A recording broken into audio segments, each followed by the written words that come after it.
নমস্কার বন্ধুরা, Gayatri kitchen and গার্ডেনে আপনাদের সবাইকে স্বাগত। আজকে আপনাদের সাথে শেয়ার করব একদম ঘরোয়া স্টাইলে খুব সহজে লাচ্ছা পরোটা। পরোটার রেসিপিটা করার জন্য 500 গ্রাম ময়দা নিয়েছি। ময়দার সাথে স্বাদ মতো নুন, চিনি আর সাদা তেল দিয়ে ময়দাটাকে ভালো করে মিশিয়ে নেব।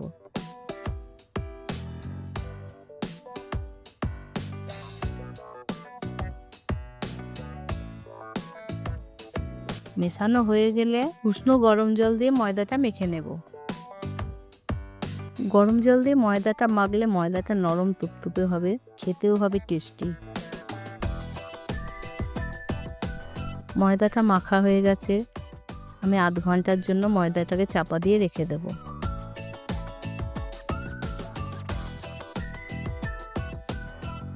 আধ ঘন্টা পরে ময়দাটা আমি আরও কিছুক্ষণ ধরে থেসে নেব।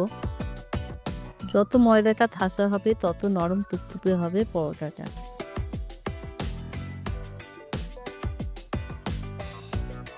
এবার ময়দা থেকে লেচি করে নিলাম।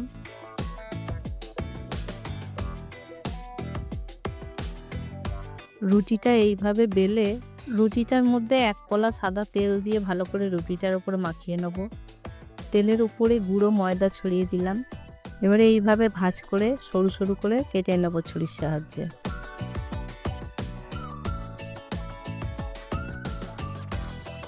এবার ভাঁজটা খুলে একটু টেনে লম্বা করে নেব রুটিটা। এইবারে এইভাবে মুড়ে মুড়ে এইভাবে ভাঁজ করে করে গোল্লাটা তৈরি করে নেব।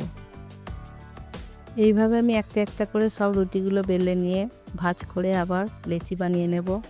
দেখুন এইভাবে সব লেচিগুলো বানিয়ে নিয়েছি। আবারও ভিজে ন্যাকড়া দিয়ে চাপা দিয়ে রেখে দেবো 30 মিনিট। 30 মিনিট পর এবার ঢাকনাটা খুলে দিলাম। এবার পরোটাটা বেলে নেব।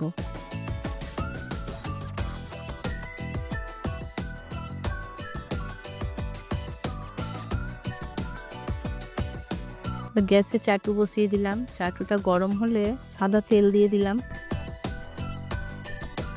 একটা একটা করে পরোটা আবার ভেজে নেব। এইভাবে খুন্তি দিয়ে চেপে চেপে পরোটাগুলো লাল করে ভেজে নেব।